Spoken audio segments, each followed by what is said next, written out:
around me in this world, the chaos in this world. And I thought, how do we find peace in chaos? So that was my thinking process as I labeled this our time together night, trying to find peace in the middle of chaos. So it's wonderful to be able to practice together and support each other on this journey. So let your heart be glad, and cultivate the courage to really look, to see what is arising, what's present in the moment, with an attitude of loving kindness. You see, Buddha recognized that if we want peace, peace must be our method. And if we want a mind that abides in loving kindness, we need to use loving kindness as a way of working with the mind. For any realization as simple as a warm and kind heart, we need a calm and stable mind. So we practice in order to develop that. We'll begin with a meditation, creating a flow of focus from relaxation and bodily sensations to awareness of breath, to mere awareness itself. So we do cultivate vigilance, but not tightness. I find it's helpful if I think about a hose that's tangled. You pull on a hose, it just gets tighter. So if we find that we're caught in thought, the thing to do is relax the mind. And also, I have found how important it is to pay attention to the sensations in the body and mind when we're centered on our object of meditation, what it feels like in body and mind when we're focused. And then notice when we're tangled up in a thought. Recognize it, experience the difference, notice the difference as we return then to our object, relaxing the mind, putting it at ease with an attitude of loving kindness.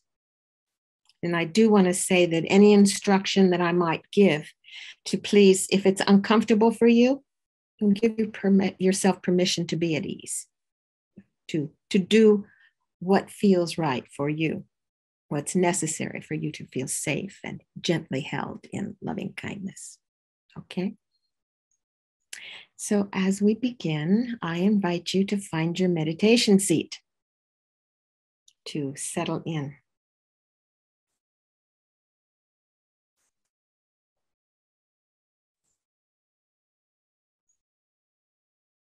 And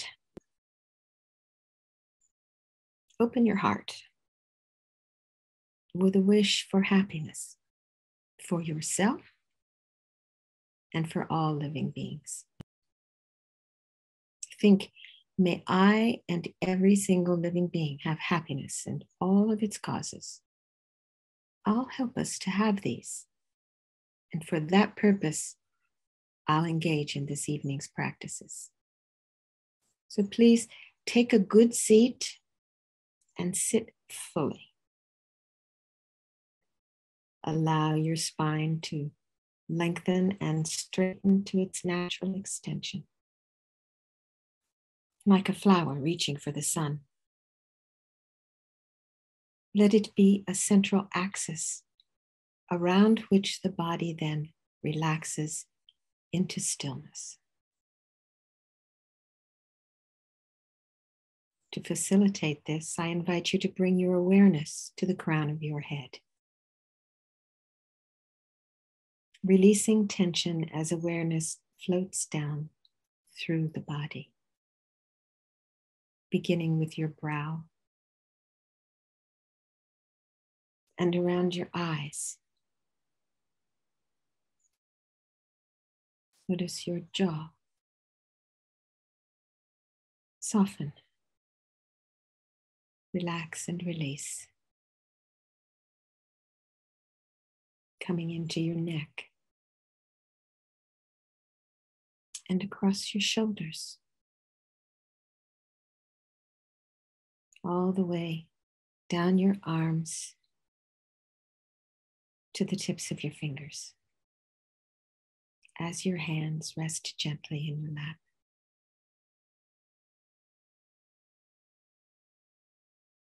Then begin to float down through your torso. Notice your upper body around your shoulder blades, your chest,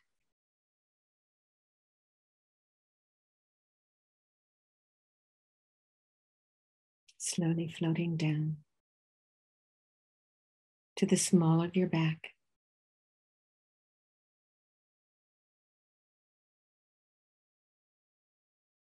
your belly is soft as it receives the full breath.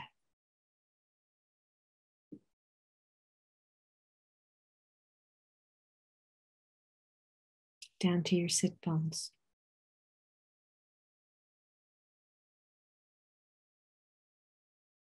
Down your legs to the soles of your feet and the tips of your toes.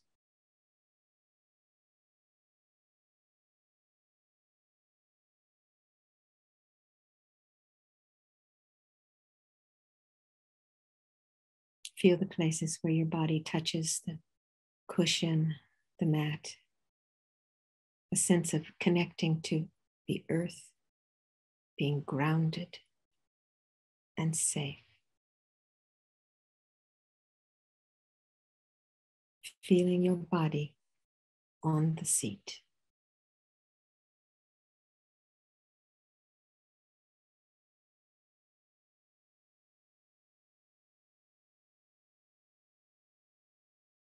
Then turning awareness to the sensation of the breath in the body.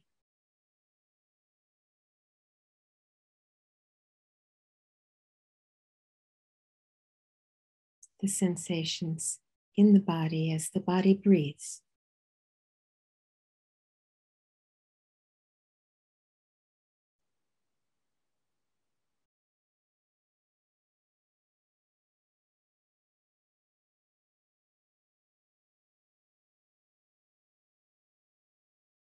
The body is still.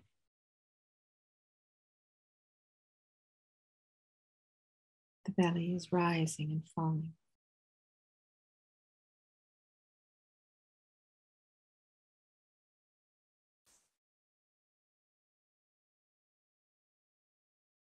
Movement and stillness in harmony.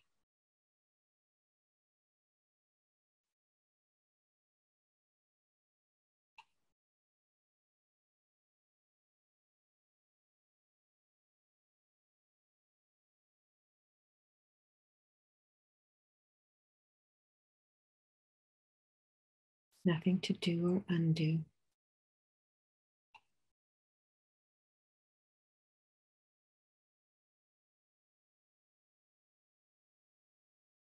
How wonderful. And when the mind feels relatively calm, turn your awareness to the sensation of the breath at the nostrils, a single point.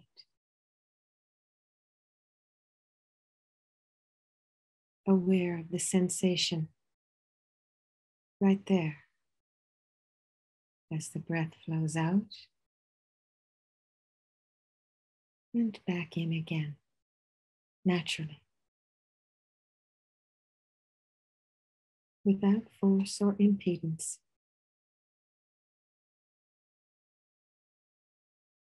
Without preference for long or short.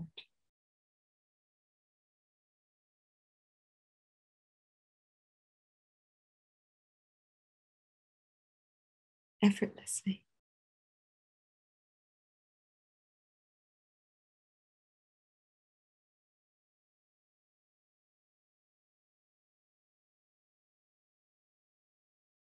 Knowing when you inhale and when the breath turns. Knowing when you exhale and when the breath turns.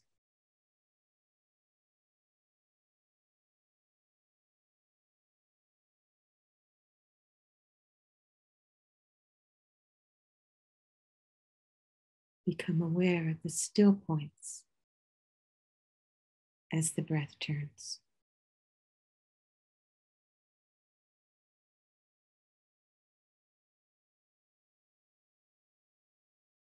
The ever-changing sensation of the breath at the tip of the nose.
And now, as the mind begins to settle,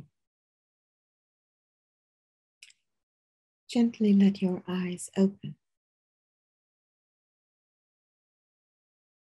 Gaze with unfocused eyes in front of you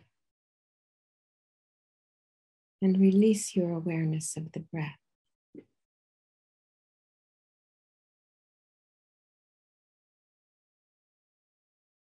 Rest evenly in momentary present awareness.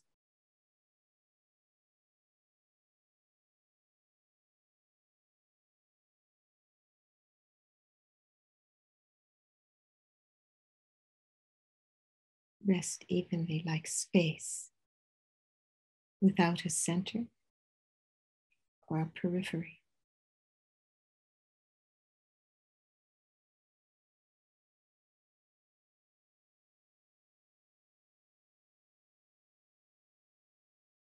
The mind isn't outwardly distracted,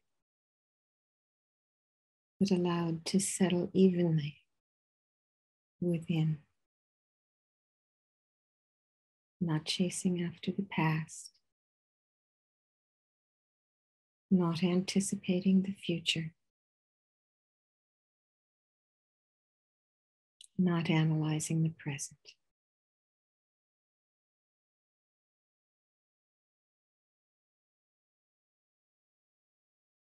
Rest evenly in momentary present awareness,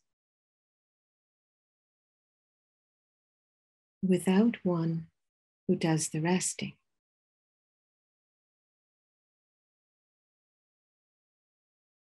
Without something to be put into a place of resting.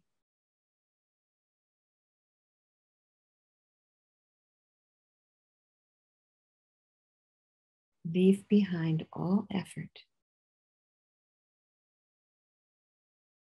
all exertion, and settle evenly.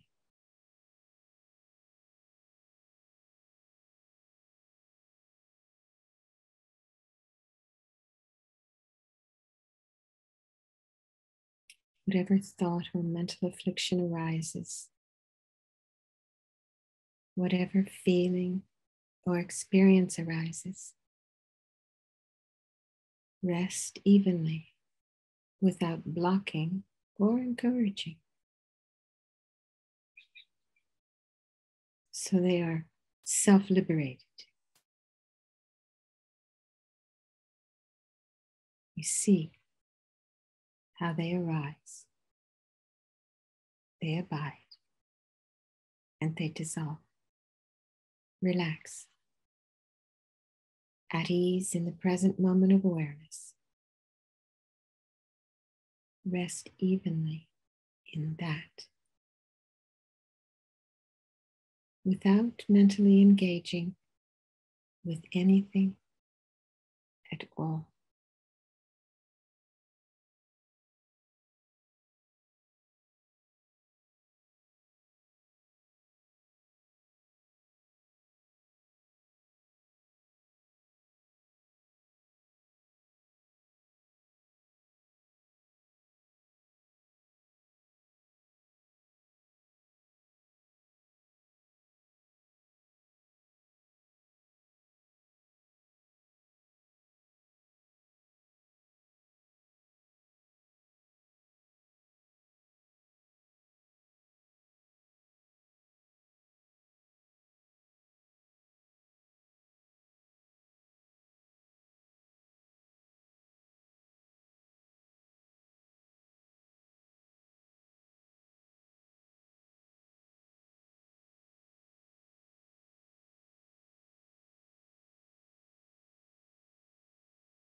If the mind is very busy, you can always return to the breath to settle again.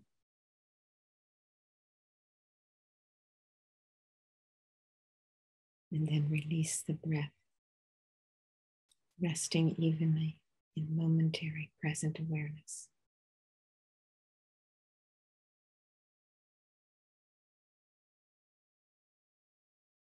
It's practice.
Gently come back into your body and mind here in this time, in this space.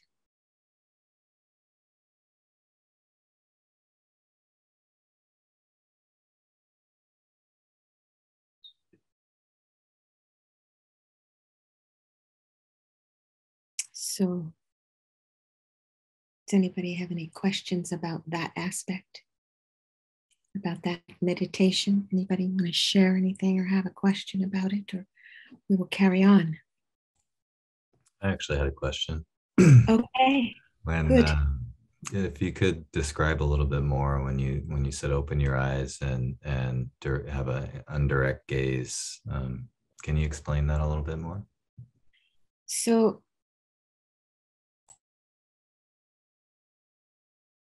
Tibetans often call it gazing at the in between. So, you're not actually focused on anything because the focus is on awareness itself. And I find one of the methods that works well for me is to allow awareness as you begin to open your eyes, allow your awareness to expand out until it goes to the infinitude of space. And then bring it back to its natural resting place. And then one is simply gazing without any object, really. The object is simply to know, to be aware. And we begin to see when we meditate like that, we begin to see how nothing stays unless we grasp it.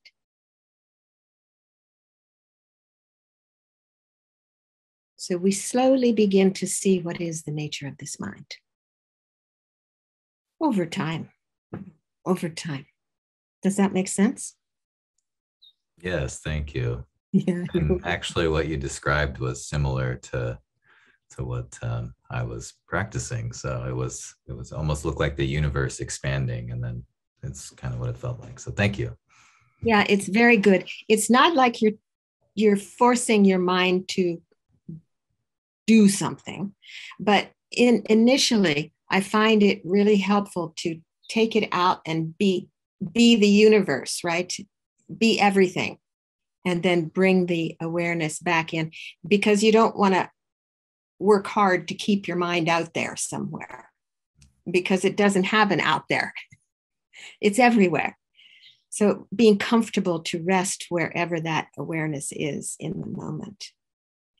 So there's also another technique to bring it back in until it's actually trying to see where is awareness. Where do we think it abides? Where do we think it comes from?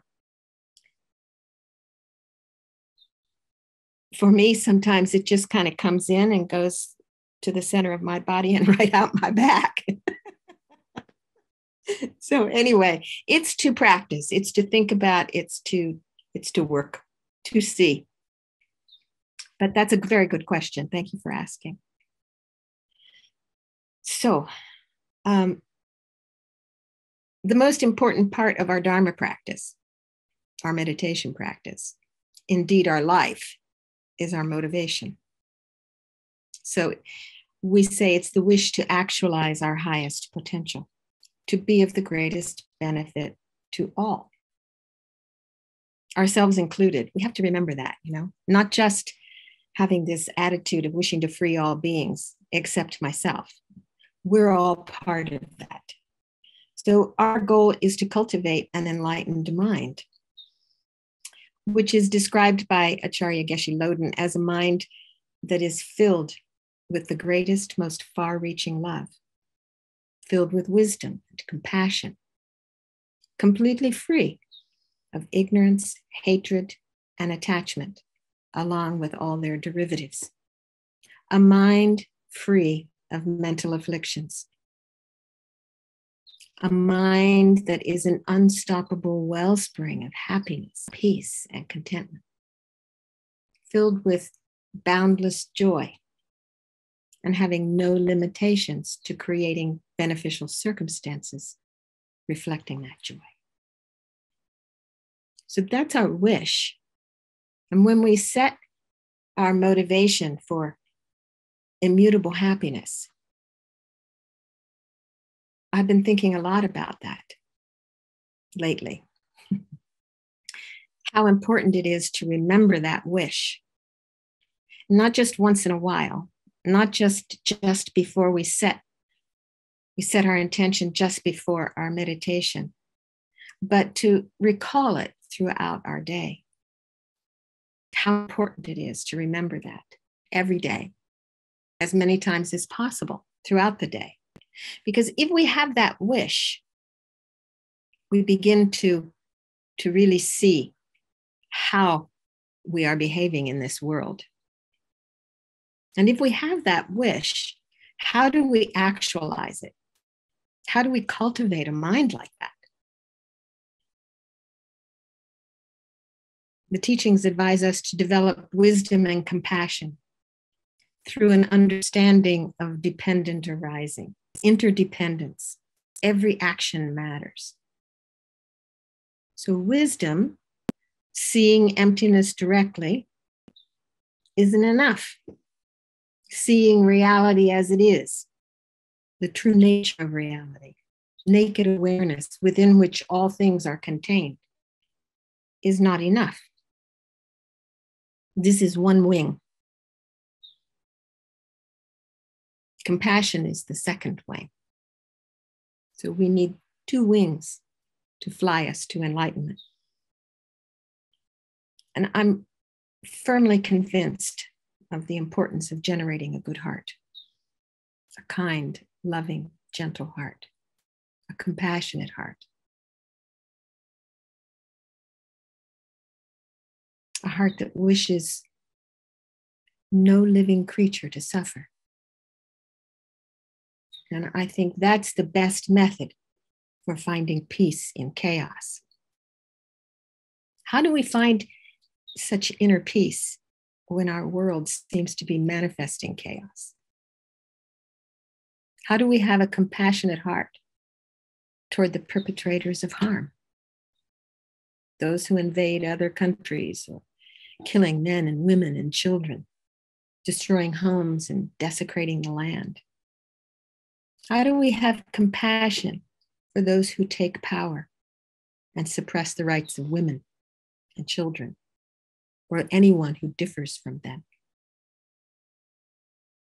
How do we cultivate compassion for those who are consumed by hateful views, misogyny and homophobia, and racism and white supremacy, greed, deceit, and a thirst for power at any cost?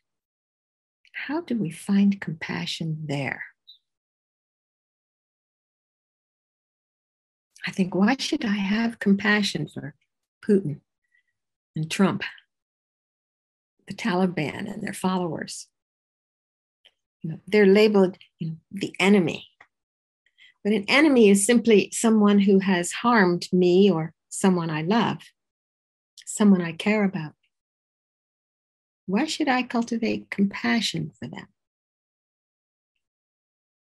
And I have to say that after nearly half a century of practice, I'm certain, without a doubt, that my own happiness depends on it. If I'm cultivating anger or hatred for them, it robs me of my own happiness, my own peace of mind. Is it true?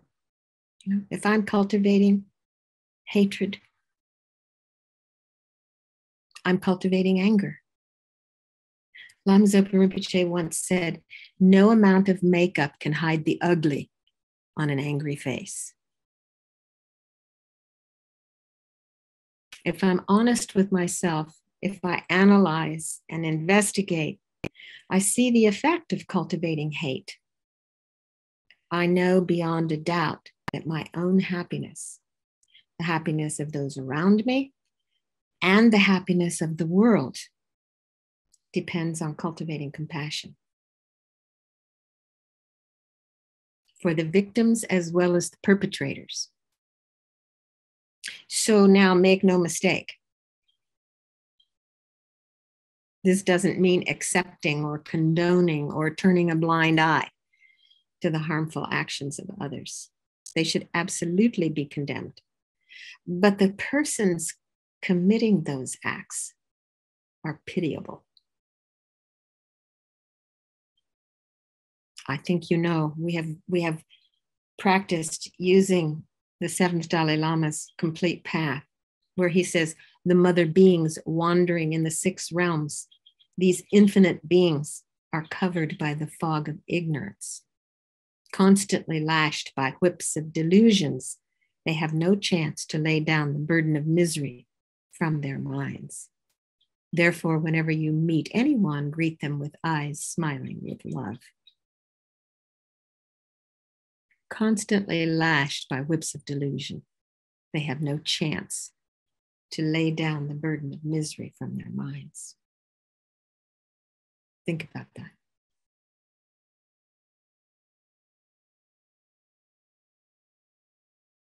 A deluded mind is an ignorant mind believing something that is untrue. The perpetrators of harm are consumed by misery. Greedy, power hungry, prideful, hate-filled, consumed by anger, with no chance to lay down that misery. Not a moment of peace. Really pitiable. So that understanding becomes a guiding light for the cultivation of compassion.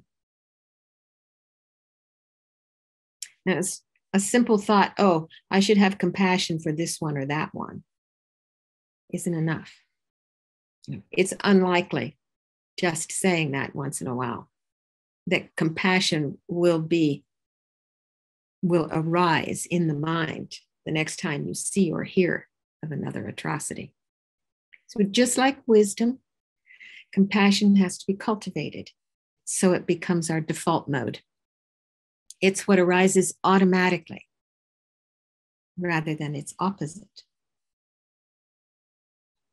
To cultivate compassion,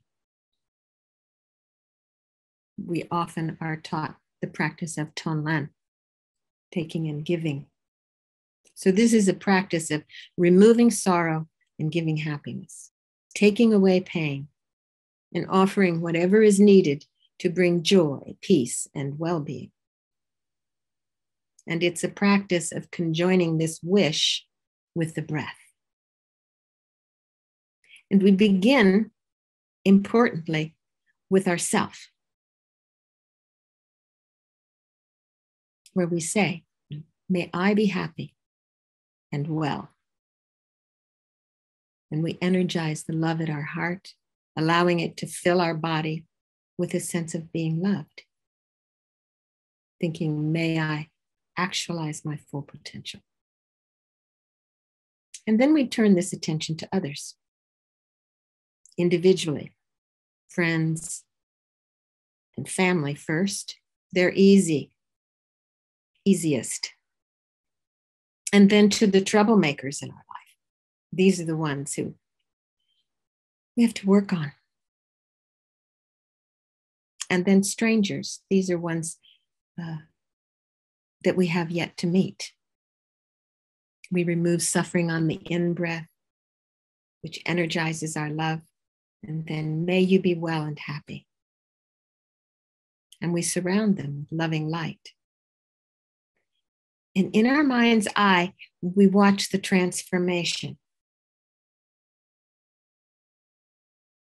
And then we turn to all universal living beings, removing the suffering on the in-breath, which energizes our love, and giving them every happiness on the out-breath. And we include ourselves at that time. May we be well and happy. May we actualize our full potential. When His Holiness, the Dalai Lama, was asked if this really helps, He said he applies this practice to the Chinese and taking away negative mind and giving love. He says he doesn't know if it helps the Chinese, but he said it definitely helps him. But we try to recognize that just like me, all beings want happiness and they don't want to suffer. And with this practice, we begin to develop equanimity for all of them. We see the beauty in beings, their Buddha potential that is obscured by their mental afflictions. We remove all the causes of suffering and give every happiness. It's really a beautiful practice. And it can be done in the moment when we're feeling particular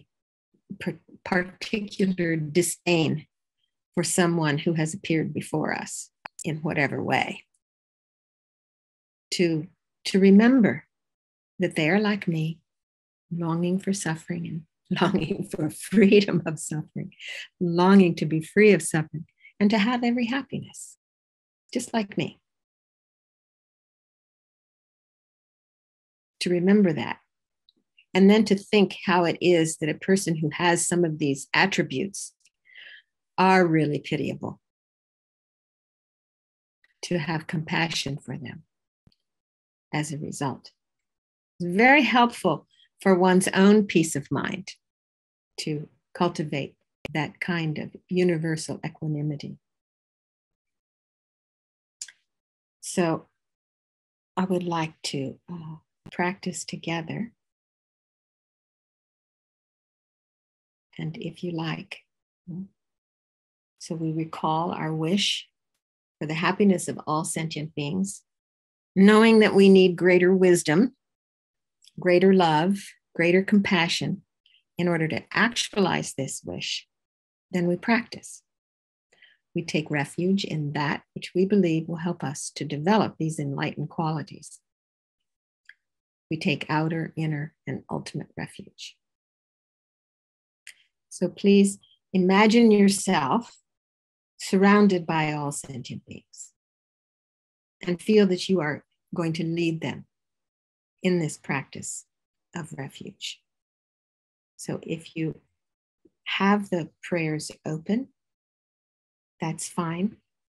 You can chant along with me, or you can listen and do the visualization. So then think, I do long to be free from suffering and to help all others be free from suffering. And therefore, I'm going to take refuge and generate this good heart. I go for refuge until enlightenment to the Buddha, Dharma, and Sangha. By my virtuous actions of giving and so on, may I become a Buddha to benefit all beings. I go for refuge until enlightenment, to the mind of enlightenment, to seeing emptiness directly, and to the Arya beings who have. May I become a Buddha to benefit all beings. I go for refuge until enlightenment, with confidence in the knowledge that the nature of my own mind is wisdom. Its expression is clarity, and its compassion is all pervasive. May I become a Buddha to benefit all beings. And we cultivate the four immeasurables. May I abide in equanimity, free of attachment and aversion. May all beings have happiness and the causes of happiness. May all beings be free of suffering and the causes of suffering. May all beings find good rebirths and the bliss of liberation. I will help us to have these. Please, Guru Buddha, bless me to be able to do this. So now think, because of this longing in our heart, this deep longing and this wish, then before us, we allow the universe, the whole universe in front of us to be filled with holy beings who are responding to my refuge, bodhicitta, and my wish. Buddhas, bodhisattvas, yoginis, yogis, representatives of the highest good in any spiritual tradition. And in this case, we imagine our own teacher, the one we feel closest to, in the center, manifesting as Guru Shakyamuni Buddha. Their holy body is made of light, and they smile at you with loving eyes, like a parent for their dear child. We ask them to grant us realizations on the path to enlightenment. Oh, magnificent and precious root Guru, please abide on the lotus and moon seat above my head.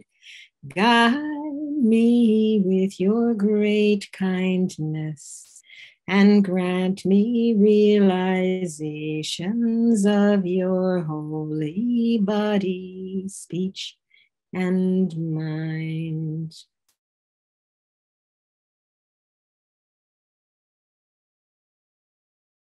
And so then we request blessings. Remember that their holy body is made of light. And requesting these blessings, they come to our crown. May I be inspired by Guru devotion, uplifted by the preciousness of this human life, shed the fetters of attachment and aversion through a knowledge of impermanence, be protected by refuge, guided by a knowledge of actions and their results, aim for liberation through renunciation. May I be motivated by bodhicitta, opened by giving, disciplined by ethical behavior, strengthened by patience, enthused by joyous effort, stabilized by concentration, and freed by wisdom. So, having them above our crown, then we will begin to chant the mantra of Shakyamuni Buddha. And then light rays and nectars flow down from his holy body. And I just wanted to explain the Lama Zopa Rinpoche's explanation of the meaning of the mantra. He said, Tayata it is like this. Om, all knowledge of Buddha's body, speech, and mind. Muni, control over the suffering of the three lower realms and wrong conceptions of self-existent I. And the second Muni, control over the suffering of all samsara and over the self-cherishing thought. Maha Munai, great control over the suffering of subtle illusion and dualistic mind. And Svaha, may my mind receive, absorb, and keep the blessings of the mantra, and may they take root. So be it. So please think as we recite the mantra that our Lama sends down a beautiful rain of blessings, light and nectar flowing from his heart or her heart. They enter my crown and they purify all obstacles to my spiritual goals and fill me with all the realizations of the path to enlightenment. And try as much as possible to hold a feeling of joy, a feeling of delight in having your Lama here and receiving this shower of blessings as you recite. Taya Tao Muni Mahamunai So Taya Tao Muni Mahamunai So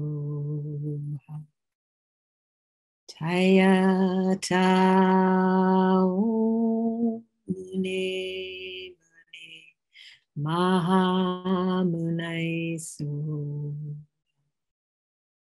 Taya Tao Muni Mahamunai So Taya Tao Muni Mahamunai So Taya Tao Muni Mahamunai So Taya Tao Muni Mahamunai So.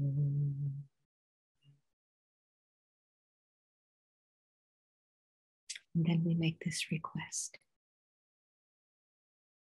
Oh, magnificent and precious root guru, please abide on the lotus and moon. Seat at my heart, guide me with your great kindness and stay with me always until I attain enlightenment.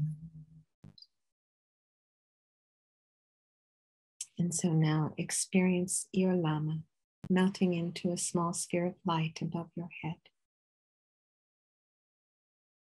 and entering into your crown, floating down through the center of your body and coming to rest at the level of your heart. This light manifesting as love right there at the center of your heart. Allow a sense of peace and love to permeate your body.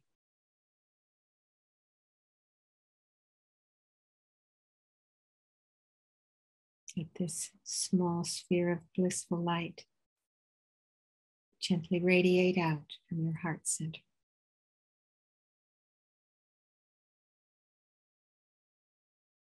As you inhale,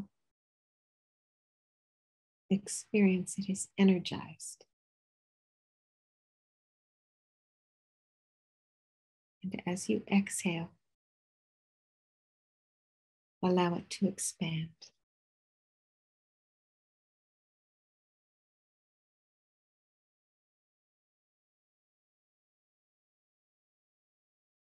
It fills your body from head to toe.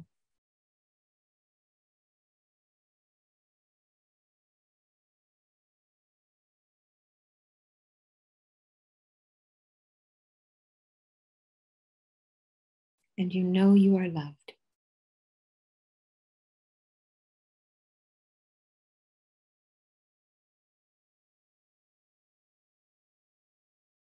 And it is your nature to love.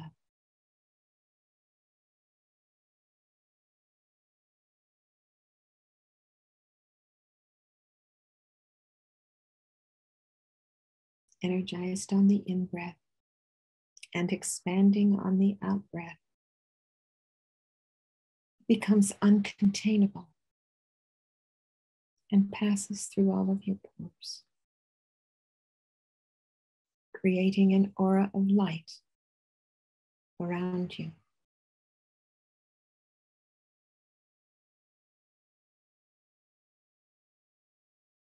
And think, may I be well and happy.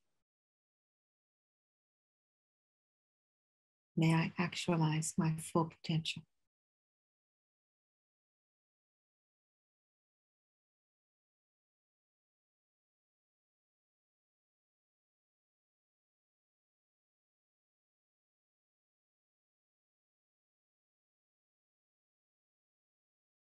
And please bring to mind someone you love, someone you're close to.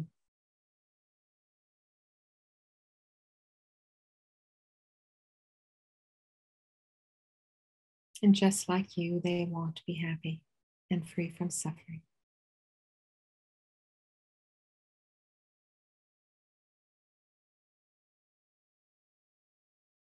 Perhaps they have some problems now that you know of. As you inhale, take away those problems, any obstacles, thinking, may you be well and happy.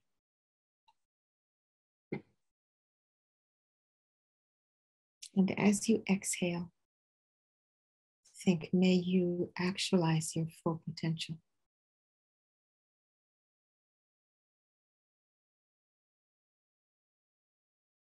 And see them receive this loving kindness, which warms their heart,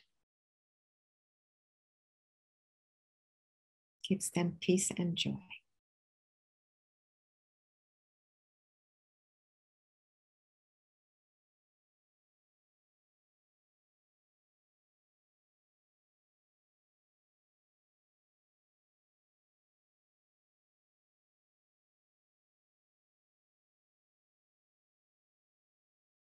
And then, if you will, bring to mind someone for whom you have disdain,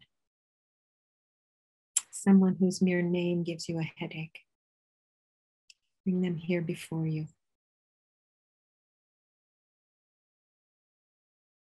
And think, just like me, they want to be happy, but overcome by delusion. They have no chance to lay down the burden of misery from their mind. As you inhale, remove their mental afflictions, thinking, may you be well and happy.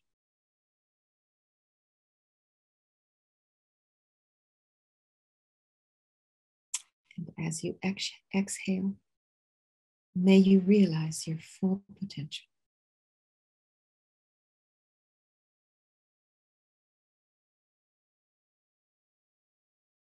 And see a transformation happening.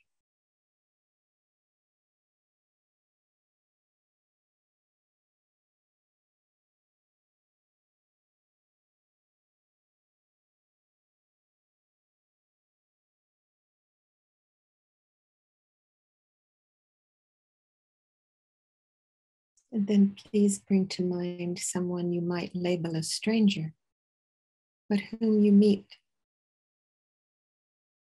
frequently throughout your day. Maybe the bank teller, the homeless person on the corner, the clerk at the grocery store. Know that they have joys and sorrows like yourself. Wish to be happy and free from suffering. So as you inhale, remove all of their problems with, may you be well and happy. And as you exhale, may you actualize your full potential.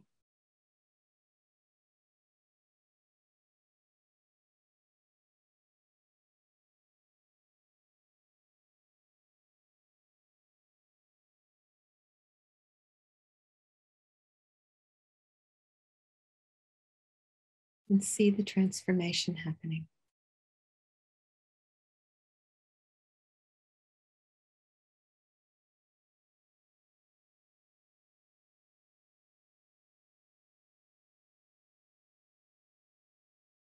Now, as you continue to inhale and exhale, inhaling, that light is energized, and exhaling, that light is expanding. Allow it to continue to expand out. into the infinitude of space in all directions. This light of love.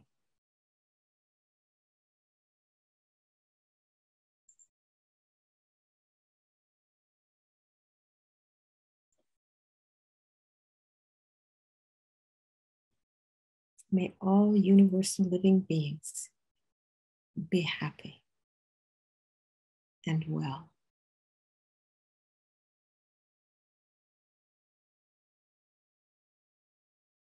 May they actualize their full potential.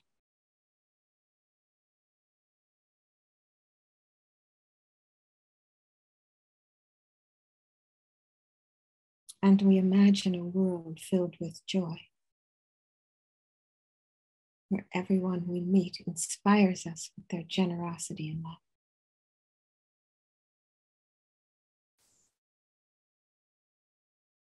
Our goal is to live in such a world, and where we don't find it, to help create it.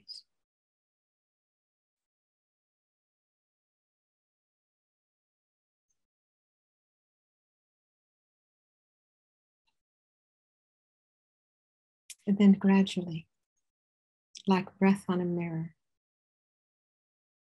allow this loving light to begin to contract back. Gradually, getting smaller and smaller, until once again, it's the size of your body.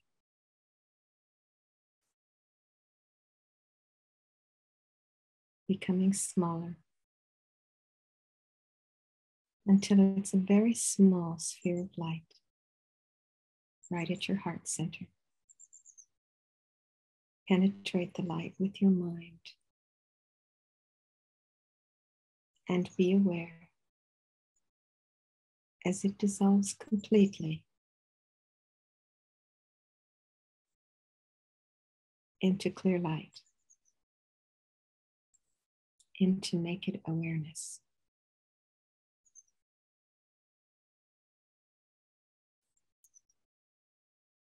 And rest there.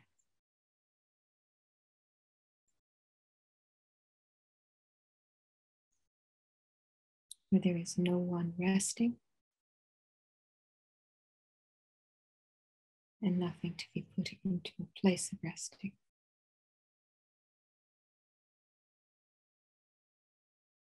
Pure, luminous awareness.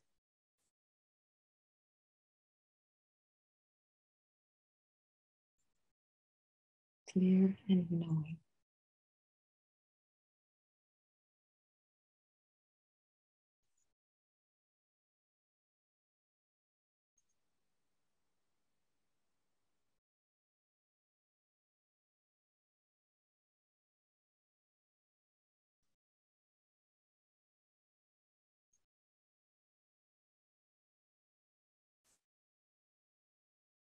Mind is empty, spacious, and pure.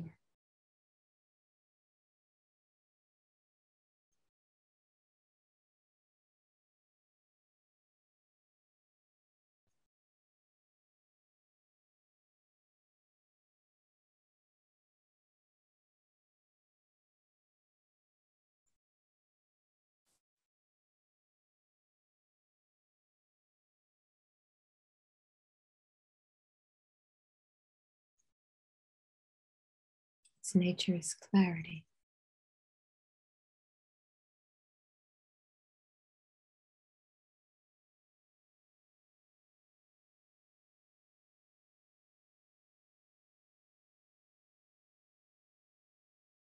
And its energy or manifestation is compassion, unimpeded, all pervasive.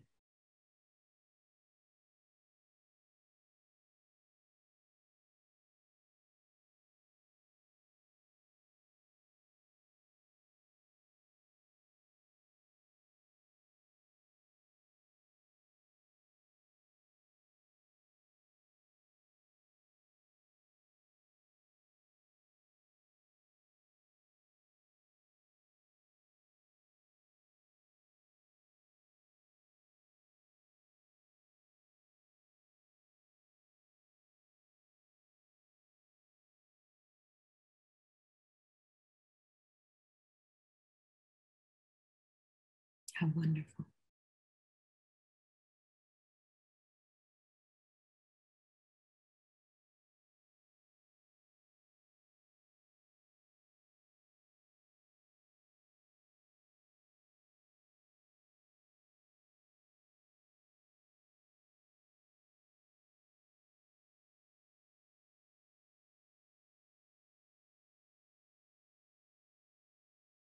So now with a heart wishing to be of the greatest benefit to others, come back into your body, recognizing your pure compassionate self.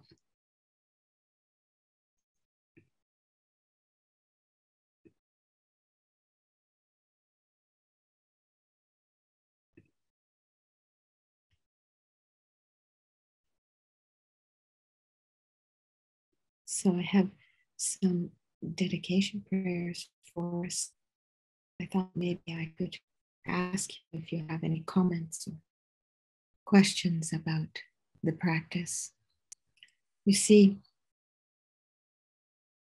contained within that practice is the development of devotion to one's teacher. We start there.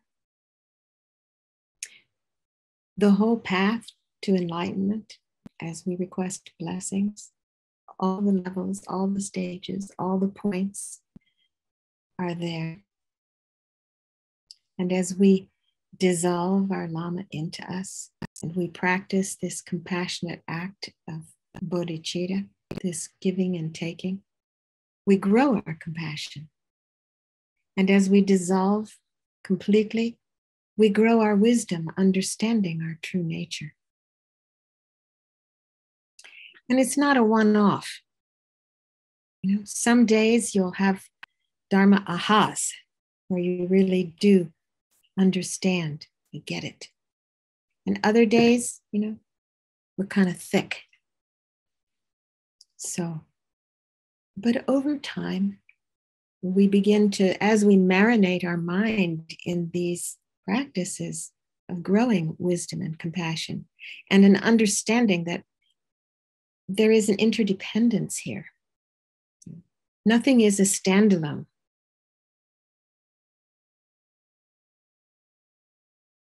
With that understanding, it informs our daily behavior, which then informs our practice.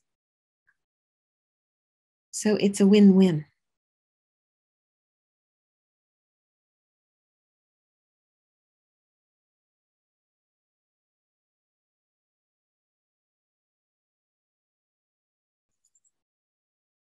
Does it make sense?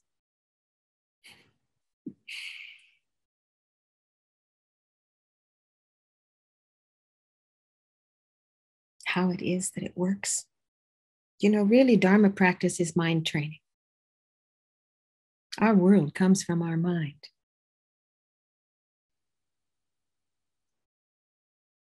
So we're training our mind to create a beautiful world full of love and kindness, compassion, and wisdom, coming from wisdom, understanding how reality actually exists. So we practice in order to do that over and over and over again. Like training a puppy. Again and again, we come back. Again and again. With kindness. That's so important, this attitude of peace and kindness toward oneself. Never beating ourselves up. I think it was Venerable Robina, maybe it was, I think, who said that one of her students, I think she was Texan, told her that because Venerable Robina would say, you go out, you become distracted, then you bring the mind back. You keep bringing the mind back, but not with harmful words, treating yourself kindly. And she said she has developed a habit of saying, come back, girlfriend, and patting herself on the back. Come back, girlfriend. and therefore treating herself with kindness instead of what may be our habit of, oh, there you go again. There you are out there making the list. So rejoicing when we recognize that we're out there and coming back. That's what practice is. We're here. We become distracted. We return. And some days we're more vigilant. Our practice is more subdued and more still. And other days, the mind is very busy. Depending on what's going on in our life, sometimes the mind can be very busy, and it's not easy to bring it back to a state of peace, which is one of the reasons why I think it's so important to recognize what it feels like when we are centered and present and on the object. That state of peacefully being home. And when we've been captivated, kidnapped by an idea or a thought, a sound takes us out, and then we label the sound, and that reminds us of something else, and then we're on the treadmill. Stepping off, recognizing the difference. Then we want to be present and vigilant because it's more pleasant.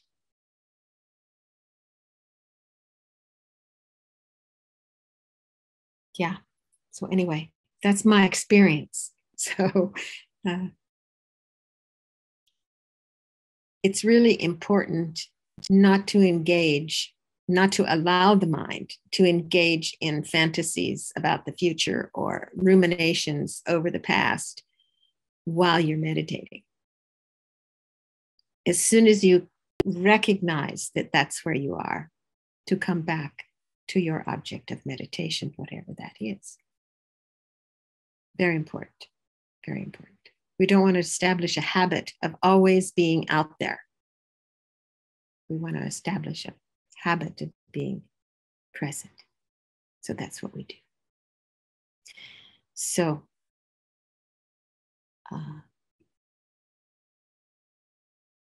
let's dedicate these practices here that we have done today. And I have excerpted some of the King of Prayers, some of the verses from the King of Prayers, Samantabhadra's aspiration prayers, very sweet. And I've excerpted some of them to be our pole star. Whatever slight positive potential I may have created by paying homage, offering and acknowledging my faults, rejoicing and requesting that the Buddhas stay and teach, I now dedicate all this for full awakening. May as many beings as exist in the 10 directions always be well and happy. May all samsaric beings live in accord with the Dharma, and may their every Dharma wish be fulfilled.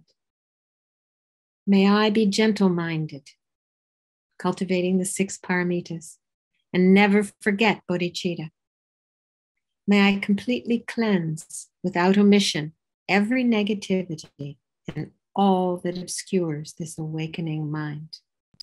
May I traverse all my lives in the world free of karma, afflictions, and interfering forces, just as the lotus blossom is undisturbed by the water's wave, just as the sun and moon move unhindered through the sky. May I ease the suffering in the lower realms and in the many directions and dimensions of the universe. May I guide all wanderers in samsara to the pure bliss of awakening and be of worldly benefit to them all as well. May I practice constantly for eons to come, perfecting the activities of awakening, acting in harmony with the various dispositions of beings, showing the ways of a bodhisattva. May I always have the friendship of those whose path is like mine. And with body, words, and also mind, may we practice together the same aspirations and activities. May I always meet a spiritual mentor and never displease that excellent friend who deeply wishes to help me and expertly teaches the Bodhisattva way. May I purify an ocean of worlds.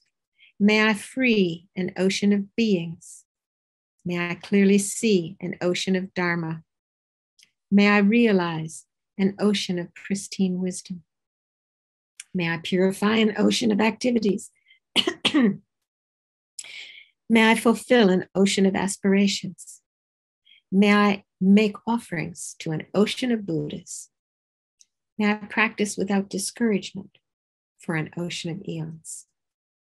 Through even the small virtue I have accumulated, by offering this prayer of the Bodhisattva practice, may all the positive aspirations of beings be fulfilled in an instant. May suffering realms be utterly emptied of all beings. How wonderful that will be. Excuse me. By merit of this virtue, may I become Buddha, lead all beings, everyone, into that enlightened state. May the precious Bodhi mind not yet born arise and grow, and may that born not decline, but increase more and more. May all beings everywhere, plagued by sufferings of body and mind, find an ocean of happiness and joy by virtue of my merit. May no living creature suffer, commit evil, or ever fall ill. May no one be afraid or belittled with a mind weighed down by depression. May the blind see forms, the deaf hear sounds. May those whose bodies are worn with toil be restored on finding repose. May the naked find clothing, the hungry find food. May the thirsty find water and delicious drinks. May the poor find wealth, those weak with sorrow find joy.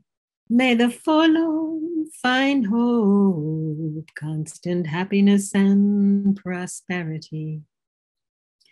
May there be timely rains and bountiful harvests.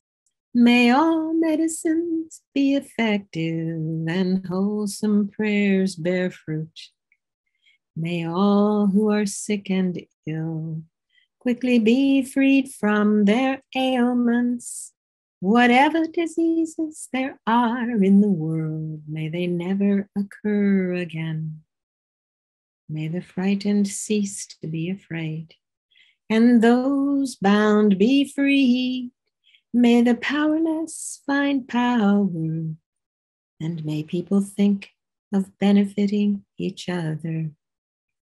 As long as space remains, as long as sentient beings remain, there too may I remain to dispel the misery of the world. The long life prayer for His Holiness the Dalai Lama. In the snowy mountain paradise, you're the source of happiness and good. Powerful Tenzin Gyatso Chenrezig, please remain until samsara ends.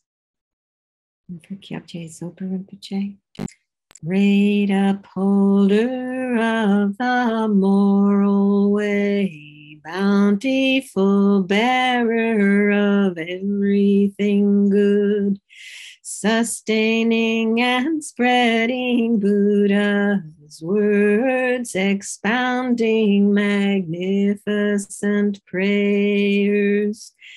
Kyabje Zopa, the great Rinpoche, protecting disciples, please, please live long.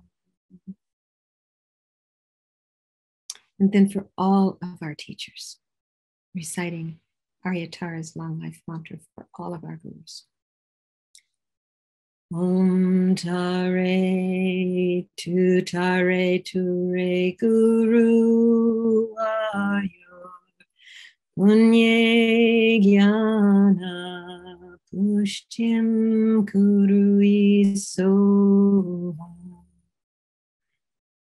Om Tare Ture Guru Ayo Punye Gyana Pushtim Kuru Iso.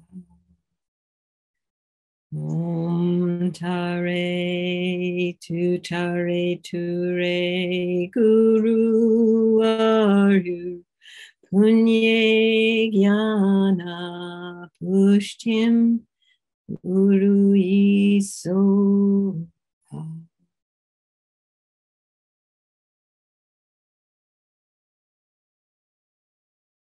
And please, if you like, to take a moment to think of those in your life who are unwell, experiencing any kind of difficulty. May they be freed. May they be well.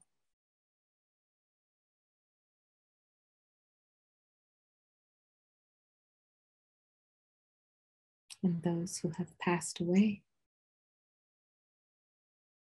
may they have fortunate rebirths.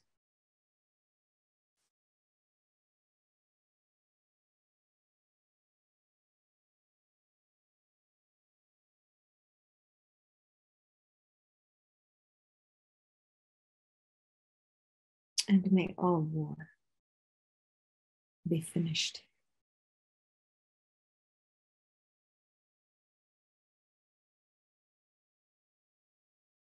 And as the prayer says, may we only think of benefiting one another.